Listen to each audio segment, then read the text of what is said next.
नमस्कार, मैं हूँ Drishti Jain and I welcome you to Ghatna Sutra. आज हम करेंगे 5 अगस्त 2025 के करंट अफेयर्स जो आज के न्यूज़पेपर से इंपॉर्टेंट है, both prelims as well as mains के इंपॉर्टेंट टॉपिक।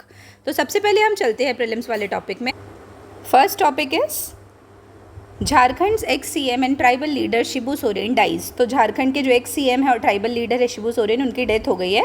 तो फॉर्मर झारखंड चीफ मिनिस्टर, ये पहले झारखंड के चीफ मिनिस्टर थे और झारखंड मुक्ति मोर्चा के को फाउंडर है। उनकी दिल्ली में डेथ हुई at the age of 81 on August 5, 2025 और ये ट्राइबल आइकन भी थे और उन्होंने एक पाइवटल रोल प्ले किया है झारखंड के स्टेटहुड मूवमेंट में। शिबू सोरेन का ये सब याद नहीं रखना है, मैं नॉर्मली पढ़ रही हूँ, बर्थ वगैरह याद नहीं रखना है आपको। 1944 में नेमरा विलेज रामगढ़ डिस्ट्रिक्ट में हुआ था, अनडिवाइडेड बिहार में, और उन्होंने को फाउंड किया था झारखंड मुक्ति मोर्चा। उनको दिशोम गुरु भी बोलते थे। He led grass root campaigns against the money lending system. तो मनी लेंडिंग सिस्टम के अगेंस्ट उन्होंने काम किया था और वो मल्टीपल बार अलग अलग टाइम पे member of parliament, Lok Sabha and union coal minister and was Jharkhand CM thrice. तो सीएम झारखंड के कितने बार थे? 3 बार। फिर झारखंड वॉज, अब झारखंड के बारे में देखते हैं तो झारखंड 15 नवंबर 2000 को बना था, carved out of Bihar with strong influence from Shibu Soren's activism. और उनकी ऑटोबायोग्राफी है झारखंड आंदोलन का दस्तावेज। ठीक है। फिर Geneva meet talks on global plastics treaty resume today. तो 190 कंट्रीज के लीडर्स रिज्यूम कर रहे हैं नेगोशिएशंस जेनेवा स्विट्जरलैंड में फ्रॉम August 6, 2025। क्या फाइनलाइज करने के लिए? एक legally binding global plastics treaty finalise करने के लिए। किस कन्वेंशन के अंदर? UN intergovernmental negotiation committee के अंदर, जिसको ICN 5 भी बोलते हैं। और इस ट्रीटी का काम क्या है कि कॉम्बैट करना है plastic pollution including marine waste and could become the most consequential environmental treaty after the Paris agreement. तो इंपॉर्टेंट ट्रीटी हो जाएगी आफ्टर द पेरिस एग्रीमेंट। अब की हाइलाइट्स की बात की जाए कि जो करंट मीट है वो सेकेंड सेशन ऑफ INC 5 की है following a deadlock in Busan, South Korea, due to disagreements over caps on plastic polymer production. ठीक है। फिर यूनाइटेड नेशंस एनवायरमेंटल असेंबली की बात करें तो फर्स्ट इनिशिएट UNEP ने किया था ट्रीटी को नायरोबी 2022 में to create global plastic pollution laws. अब लैंसेट रिपोर्ट के हिसाब से प्लास्टिक पोल्यूशन कॉज करती है health related economic losses approximately कितना? $1.5 ट्रिलियन एनुअली, और वो ह्यूमंस को इम्पैक्ट करती है from infancy to old age. और ये लिंक्ड है UNEP के मल्टीलेटरल एनवायरमेंटल एग्रीमेंट से, जो नॉन बाइंडिंग है बट इन्फ्लुएंशियल है इस ट्रीटी के एडॉप्शन में। फिर की फैक्ट्स की बात की जाए तो ग्लोबल प्लास्टिक पोल्यूशन डबल हो गया है 234 मिलियन टन्स 2000 में जो था टू 460 मिलियन टन्स 2019 में।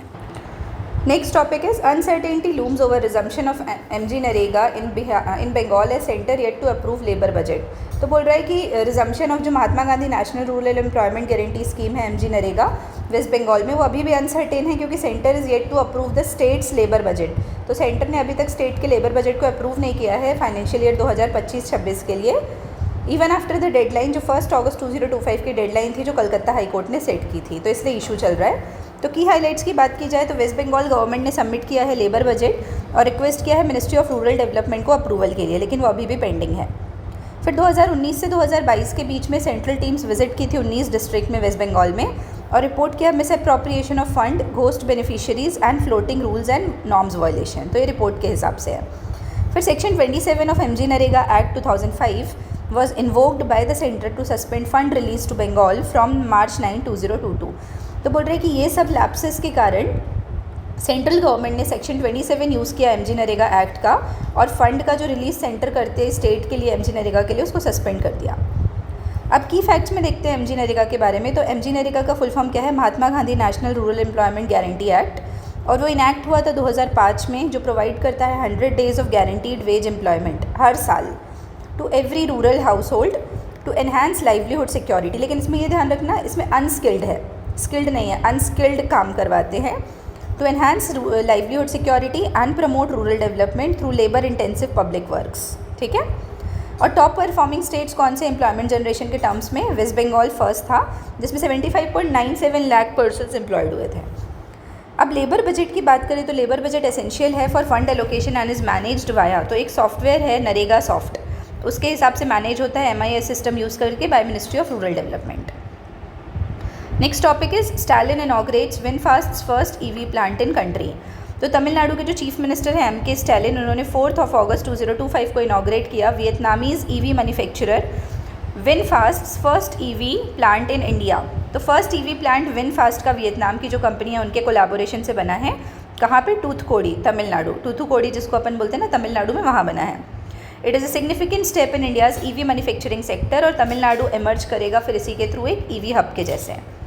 हाइलाइट्स में देखा जाए तो it covers 408 acres and has projected capacity to produce 3500 jobs, और मैन्युफैक्चर करेगा 150,000 annually EV annually over the next 5 years. तो डेटा नहीं याद रखना है, सिर्फ तमिलनाडु में ये प्लांट है, इतना याद रखो। और MOU साइन हुआ था विनफास्ट, दैट इज़ वियतनाम की जो कंपनी है, और तमिलनाडु गवर्नमेंट के बीच में ड्यूरिंग ग्लोबल इन्वेस्टर्स मीट। तो 2024 में ग्लोबल इन्वेस्टर्स मीट हुई थी, उसमें ये एग्रीमेंट साइन हुआ था। अब 40% of all electric vehicles sold in India are manufactured in Tamil Nadu. तो बोल रहा है इलेक्ट्रिक व्हीकल्स का जो 40% शेयर है वो मैन्युफैक्चरिंग तमिलनाडु में ही होती है। द एग्रीमेंट वो साइंड ऑन 7 जनवरी 2024। तो डेट नहीं याद रखना है, बट तमिलनाडु के साथ साइन हुआ है, वो याद रखो। अब की फैक्ट्स में विनफास्ट के बारे में देखते हैं। तो ये वियतनाम की इलेक्ट्रिक व्हीकल मैन्युफैक्चरिंग कंपनी है विन ग्रुप के अंडर, और Tamil Nadu is called India's Detroit automobile manufacturing base के लिए। अब हम फेम इंडिया स्कीम के बारे में देखते हैं, जिसमें इलेक्ट्रिक व्हीकल्स की स्कीम है। तो इसका फुल फॉर्म है faster adoption and manufacturing of electric vehicles. क्या है? Faster adoption and manufacturing of electric vehicles, जो लॉन्च हुआ था अप्रैल 2015 में under the national electric mobility mission plan to provide subsidies on electric and hybrid vehicles. तो क्या चीज़ के लिए? सब्सिडीज़ प्रोवाइड करने के लिए इलेक्ट्रिक एंड हाइब्रिड व्हीकल्स में, एंड चार्जिंग इंफ्रास्ट्रक्चर। और उसका फेज़ 2 अप्रैल 2019 से मार्च 2024 तक था, with a budget revised of 11,500 crore. ठीक है, बजट नहीं याद रखना है, सिर्फ ऐसे लिखा हुआ है इसलिए, बाकी इंपॉर्टेंट नहीं है budget. Next topic is ethanol blending. Government down plays mileage drop, corrosion a concern. तो इथेनॉल ब्लेंडिंग के सेंस में कुछ इशूज़ आए हैं। तो ministry of petroleum and natural gas ने क्लैरिफाई किया है कि माइलेज ड्रॉप हुआ है from 20%। Methanol blended petrol is marginal and can be mitigated through engine tuning. तो बोले उसका सॉल्यूशन क्या है? इंजन ट्यूनिंग कर सकते हैं, and adoption of E20 compatible materials, ethanol 20 के जो कंपैटिबल मटेरियल्स है ना वो। But however industry experts flagged concerns. लेकिन जो इंडस्ट्री एक्सपर्ट्स हैं, जो इथेनॉल इंडस्ट्री के एक्सपर्ट्स हैं, उन्होंने कंसर्न फ्लैग किया है regarding engine corrosion, material degradation and performance issues. तो E20 के बारे में देखते हैं हम। E20 फ्यूल क्या है? तो लोअर एनर्जी डेंसिटी होती है देन रेगुलर पेट्रोल, इसीलिए क्या होता है? स्लाइड ड्रॉप हो जाता है माइलेज में। फिर इथेनॉल क्या है? कोरोजिव है, specially for rubber seals. Rubber seal को कोरोड कर देता है, गैस्केट्स को और फ्यूल होसेस को। E20 रिलेटेड इश्यूज़ में आता है alteration of air fuel ratio. तो जो एयर और फ्यूल का रेशियो है वो अल्टर हो जाता है, नॉकिंग होती है, हार्ड कोल्ड स्टार्ट हो जाता है, poor combustion in vehicles not tune to ethanol. तो जैसे कुछ व्हीकल्स होते हैं जो इथेनॉल के लिए कंपैटिबल नहीं होते हैं, उनमें इशू आता है। फिर इथेनॉल एब्जॉर्ब कर लेता है मॉइस्चर को, एयर में जो मॉइस्चर होता है उसको एब्जॉर्ब कर लेता है, और उससे क्या होता है? फेस सेपरेशन एंड कोरोजन हो जाता है मेटल पार्ट्स में। अब की फैक्ट्स में देखते हैं कि नेशनल बायो एनर्जी पॉलिसी 2018 की बात करते हैं और इथेनॉल ब्लेंडिंग प्रोग्राम की। तो ये फ्रेमवर्क है, ये गाइड करता है इथेनॉल यूज़ इन ट्रांसपोर्ट को। गवर्नमेंट ने टारगेट किया है 20% इथेनॉल ब्लेंडिंग बाय 2025। ये इंपॉर्टेंट है। पहले इसका टारगेट 2030 था, बट 2025 कर दिया गया है पेट्रोल के लिए। India has achieve 12% average blending as of early 2025। तो अभी तक 12% अचीव कर लिया है हमने। Ethanol blended fuels are promoted to reduce. अब इनको क्यों प्रमोट किया जाता है? ऑयल इंपोर्ट रिड्यूस करने के लिए, green house gas emissions reduce करने के लिए, और फार्मर के इनकम को बूस्ट करने के लिए। आई होप ये क्लियर है। फिर next topic is Bihar first Jeevika didis heart starts today. तो बिहार की जो फर्स्ट जीविका दीदी हार्ट है, जीविका दीदी स्टेट गवर्नमेंट सपोर्टेड SHG है ना, तो इनॉग्रेट हुआ 8 अगस्त 2025 को in Maner block, Patna district में। ये सर्व करेगा weekly market place for self help group women to sell their products. तो यहाँ पे जो SHG की वुमेन है वो आके अपने प्रोडक्ट्स बेच सकती हैं। और ये लीड कौन करता है? Bihar rural livelihood promotion society, Jeevika जिसका नाम है।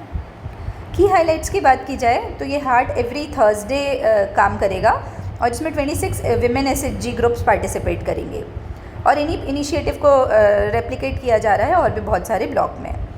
The heart is developed under Jeevika Samriddhi project with support from world bank. तो इसको कहाँ से सपोर्ट मिलता है? वर्ल्ड बैंक से। की फैक्ट्स की बात की जाए तो Jeevika is Bihar's flagship rural livelihood mission implemented by Bihar Rural Livelihood Promotion Society under Department of Rural Development, Government of Bihar। और ये सपोर्टेड है वर्ल्ड बैंक से और अलाइंड है डे NRLM के साथ, नेशनल रूरल लाइवलीहुड मिशन है ना। फिर डे NRLM तो दीन दयाल अंत्योदय योजना, नेशनल रूरल लाइवलीहुड मिशन, ये रीनेम हुआ था 2016 में, और ये फ्लैगशिप पॉवर्टी एलिविएशन प्रोग्राम है गवर्नमेंट का।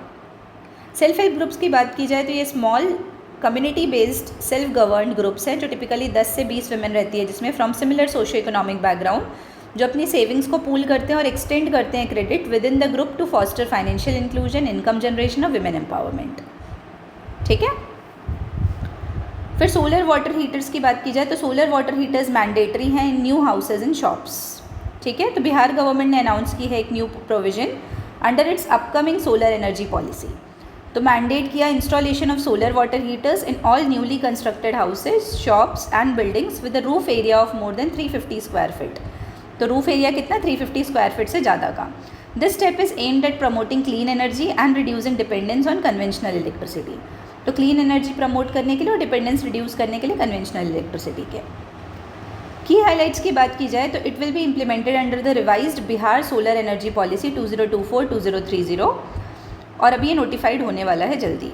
फिर सोलर रिसोर्स इन्फॉर्मेशन बैंक्स की बात की जाए तो that will be created in every district to collect data on rooftop potential, land, ponds and other possible areas for solar projects. ठीक है। फिर की फैक्ट्स की बात करते हैं तो Jawaharlal Nehru national solar mission, जो नेशनल सोलर मिशन है वो लॉन्च हुआ था 11 जनवरी 2010 को। इंडिया को एक ग्लोबल लीडर के जैसे इस्टेब्लिश करना है in solar energy with an initial target of 20 gigawatt by 2022। ठीक है। और ये किसके अंडर है, national action plan on climate change के रिस्पेक्ट में काम करेगा। फिर Bihar renewable energy development agency की बात की जाए तो that will be the nodal agency for implementation. ठीक है। तो ये नोडल एजेंसी रहेगी इम्प्लीमेंटेशन के लिए। And this is a part of Bihar's broader effort to align with India's renewable energy target और SDG Goal 7, affordable and clean energy। ठीक है। फिर अपन नेक्स्ट आते हैं, India launches a pioneering India electric mobility index to track states और UT progress in EV transition. तो नीति आयोग ने launch किया है इंडिया इलेक्ट्रिक मोबिलिटी इंडेक्स, जो फर्स्ट कॉम्प्रिहेंसिव टूल है ट्रैक करने के लिए and benchmark the progress of Indian states and union territories achieve करने में इलेक्ट्रिक मोबिलिटी गोल्स को। तो जो IEMI डैशबोर्ड है वो प्रोवाइड करता है transparent comparative framework across electrification, infrastructure and innovation themes. और ये इनिशिएटिव है अलाइन करता है इंडिया के कमिटमेंट के साथ under the national electric mobility mission plan with the broader goal of net zero target 2070 तक जो हमको अचीव करना है। और नीति आयोग लीड कर रहा है इस पायोनियरिंग एफर्ट को to propel India towards a decarbonised and energy secure future. तो जो ट्रांसपोर्ट सेक्टर है वो कंट्रीब्यूट करता है 14% of India's total GHG emission, marking EV adoption crucial for climate goals. तो इसलिए इंपॉर्टेंट हो जाता है EV एडॉप्शन। और इंडिया ने सेट किया है target of 30% electric vehicle penetration by 2030। कितना, 30% penetration. India is the third largest electric vehicle market in the world और following China and USA। The government promote schemes like faster adoption and manufacturing of hybrid and electric vehicles FAME to incentivise EV purchase and infrastructure. National electric mobility mission plan की बात की जाए तो ये launch हुआ था 2013 में और it aims to bolster national fuel efficient security by driving the adoption and domestic manufacturing of hybrid and electric vehicles. और वो टारगेट करता है 6 से 7 million EV and HEV sales annually from 2020। तो आई होप ये क्लियर होगा। तो prelims वाला टॉपिक, अब हम मूव ऑन करते हैं मेंस वाले टॉपिक में। तो मेंस में सबसे फर्स्ट टॉपिक है अगेंस्ट इंपीरियलिज्म। तो इसके मैंने थोड़े शॉर्ट नोट्स बनाए हैं, क्रक्स लिखा है वो देखते हैं हम। तो अगेंस्ट इंपीरियलिज्म में हमको पढ़ना है सबसे पहले कि जो केस US इंडिया के नेगोशिएशन का चल रहा है वो देखना है। फिर पॉलिटिकल डायमेंशन क्या है उसका, इकोनॉमिक डायमेंशन क्या है, एनवायरमेंटल और ग्लोबल जस्टिस डायमेंशन क्या है, मॉरल और एथिकल डायमेंशन क्या है और उसमें वे फॉरवर्ड हम क्या कर सकते हैं वो चीज़ भी हमको देखना है। तो आते हैं हम अगेंस्ट इंपीरियलिज्म। तो ये किस केस से रिलेटेड है कि एग्जामिन करता है जो नेगोशिएशंस हो रहे हैं यूनाइटेड स्टेट्स के साथ और हाईलाइट करता है dangers of embracing a capitalist reset under the guise of economic reform. मतलब कैसे इंडिया और US के नेगोशिएशंस इंपीरियलिस्टिक टेंडेंसीज़ को इवोक कर रहे हैं या हम उसको कैसे सॉल्व कर सकते हैं। तो इसका कंटेक्स्ट है कि अभी ट्रेड टॉक्स चल रही है US लीडर डोनाल्ड ट्रंप के एडमिनिस्ट्रेशन के साथ which promotes a protectionist, nationalist and transactional approach. अभी जो ग्लोबल इकोनॉमिक सिस्टम चल रहा है वो अंडरगो कर रहा है capitalist reset with US attempting to reassert dominance under the pretext of trade realism. तो US क्या बहाना दे रहा है कि trade realism and domestic economic revival. अब पॉलिटिकल डायमेंशन देखते हैं कि US का जो अप्रोच है वो डीपली इंपीरियल है और वो यूज़ कर रहा है पावर एसिमेट्रीज़ को और मिलिट्री माइट को to enforce unfair trade conditions. ये प्रमोट करता है world order based on coercion and not mutual respect. India का जो पार्टिसिपेशन है सच एग्रीमेंट्स में वो थ्रेटन करता है इंडिया की सोवर्निटी को और डिग्निटी को एंड में force alignment with N unjust power structure. Economic dimension की बात की जाए तो ऑथर बोल रहे हैं कि जो कैपिटलिस्ट रीसेट है वो फेवर कर रहा है कैपिटल ओवर लेबर और वीकेंड कर रहा है वेलफेयर मॉडल्स को एंड प्रमोट करता है deregulation, open market for American benefits. The current trajectory prioritises elite economic interest while marginalising developing economies. ठीक है, और जो इम्पोजिशन है हाई टैरिफ्स का and with asymmetric rules and withdrawal from multilateral commitments, ये weakened करता है ग्लोबल ट्रेड फेयरनेस को। Environmental and global justice dimension की बात की जाए तो यूएस है वो शेयर कर रहा है responsibility on climate change, favouring fossil fuel dominance while coercing other countries to deregulate. और वो क्या कर रहा है, रिफ्यूज़ कर रहा है accountability for global humanitarian crisis instead of using them as leverage for geopolitical control. तो इनको जियोपॉलिटिकल कंट्रोल के लिए यूज़ कर रहा है। मॉरल और एथिकल डायमेंशन की बात आती है तो जो मॉरल लेजिटिमेसी है ग्लोबल लीडरशिप की वो स्टेक पे है when the power is exercised without accountability, justice and fairness. जो इंडिया का अनक्रिटिकल पार्टिसिपेशन है would mean endorsing humiliation for gains instead of standing with a just global order. तो just global order के साथ खड़े होने के बजाय वो ह्यूमिलिएशन कर रहे हैं। अब इसके लिए हमारा वे फॉरवर्ड क्या है कि India must not blindly follow a US led order. तो इंडिया को एक यूएस लेड ऑर्डर ब्लाइंडली नहीं फॉलो करना चाहिए जो थ्राइव करता है कोएर्जन और डोमिनेशन पे। इंस्टेड उसको लीड करना चाहिए coalitions of developing countries advocating for multilateral, fair and inclusive global order. Focus shift होना चाहिए towards domestic political reform, strengthening democratic institutions and reasserting strategic autonomy. India को प्रमोट करना चाहिए डेवलपमेंटल मॉडल्स जो rooted है justice में, equity में और ग्लोबल एनवायरमेंटल रिस्पॉन्सिबिलिटी में। और diplomacy should be guided by sovereignty, dignity और लॉन्ग टर्म स्ट्रैटेजिक इंडिपेंडेंस। ठीक है, आई होप ये क्लियर है ये आर्टिकल।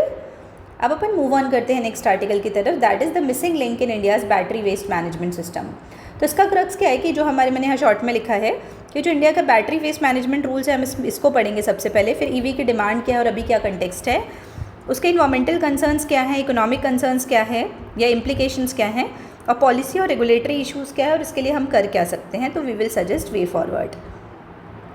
तो सबसे पहले कंटेक्स्ट देखते हैं कि जो इंडिया का rapid electrification and EV adoption है वो एक्सपोनेंशियली इंक्रीज़ हो रहा है with increase in lithium battery uses, और ये रेज कर रहा है concerns about battery waste management system. तो जो बैटरी वेस्ट मैनेजमेंट रूल्स 2022 आए थे वो इंट्रोड्यूस किए गए थे, लेकिन उसमें बहुत सारे गैप्स हैं, तो उसको हम पढ़ते हैं। बेसिकली कंटेक्स्ट है कि इंडिया का ईवी बैटरी डिमांड प्रोजेक्ट है कि वो 139 गीगावाट आवर पहुँच जाएगा बाय 2035, और अभी 6 गीगावाट है अभी।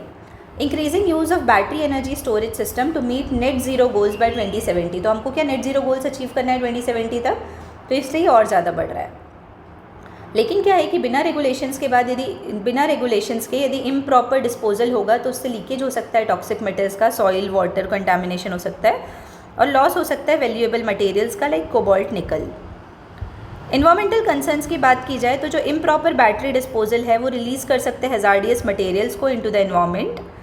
Over 7 lakh tons of lithium battery waste contribute करता है 1.6 million tons of e waste, और रिस्क हो सकती है इकोलॉजिकल डिग्रेडेशन की और फॉरेन एक्सचेंज लॉस हो सकता है। अब पॉलिसी और रेगुलेटरी इश्यूज़ क्या है कि जो एक्सटेंडेड प्रोड्यूसर रिस्पॉन्सिबिलिटी पॉलिसी है ना वो मैंडेट करता है प्रोड्यूसर्स को to recycle battery waste through certified recyclers. तो जो बैटरी प्रोड्यूस कर रहे हैं, बना रहे हैं, मैन्युफैक्चर कर रहे हैं, उनको रिसाइकल भी करवाना पड़ेगा सर्टिफाइड रिसाइकलर्स से। लेकिन इसमें अभी काफ़ी ज़्यादा क्रिटिकल गैप है जो डिस्करेज करता है रिसाइकलर्स को और प्रमोट करता है नॉन कंप्लाइंस। तो lack of EPR floor price, तो क्या इसका एक फ्लोर प्राइस नहीं है, बेसिक प्राइस नहीं है जो प्रैक्टिसेस जैसे false certificates, dumping of hazardous waste और फ्रॉडुलेंट रिसाइकलिंग को बचा सके। तो इससे इकोनॉमिक इम्प्लीकेशन क्या होते हैं कि जो बैटरी रिसाइकलिंग है वो बहुत कॉस्टली है and involves high technology, labour and infrastructure investment. यदि फाइनेंशियल सपोर्ट हम नहीं देंगे, मतलब फ्लोर प्राइसिंग नहीं डिसाइड करेंगे, तो बहुत सारे रिसाइकलर्स को बहुत दिक्कत होगी, इकोनॉमिकली अनवायबल हो जाएगा और वो इम्पैक्ट करेगा हमारी sustainability and circular economy goals को। Absence of incentives may cause battery producers to default on recycling obligations. अब इंटरनेशनल कंपैरिजन देखते हैं तो यूके ने मैंडेट किया है ₹600 पर kg as EPR for EV batteries, और इंडिया में काफ़ी कम प्राइस है। तो इससे क्या होता है, जैसे यूके दे रही है तो उससे कॉस्ट रिकवरी हो जाती है और नॉन स्टैंडर्ड शॉर्टकट्स आ जाते हैं, मतलब अवॉइड करते हैं नॉन स्टैंडर्ड शॉर्टकट्स को। इनफॉर्मल सेक्टर इंटीग्रेशन, तो इनफॉर्मल रिसाइकलर्स है वो अभी डोमिनेट कर रहे हैं इंडिया के बैटरी रिसाइकलिंग सिस्टम को। तो यदि फॉर्मलाइज कर देंगे हम इसको स्किल ट्रेनिंग देके, रेगुलेशन देके और इंटीग्रेशन से, तो बहुत सारे हेल्थ और इन्वायरमेंटल रिस्क्स मिनिमाइज हो सकते हैं। तो इसके लिए हम क्या कर सकते हैं, वे फॉरवर्ड क्या है कि स्टैब्लिश करेंगे एक realistic and fair EPR floor price, create करेंगे globally and benchmarked pricing framework through dialogue with industry, policy maker और रिसाइकलर्स, इंटीग्रेट करेंगे इनफॉर्मल रिसाइकलर्स को through training, certification and formal incentives, focus करेंगे टेक्नोलॉजी डेवलपमेंट पे, investment in infrastructure and auditable compliance mechanism को, और ensure करेंगे that battery producers are held responsible through regular audits. ठीक है, तो आई होप ये क्लियर है। आज के लिए इतना ही। आप सभी को बहुत बहुत धन्यवाद and all the very best. Thank you.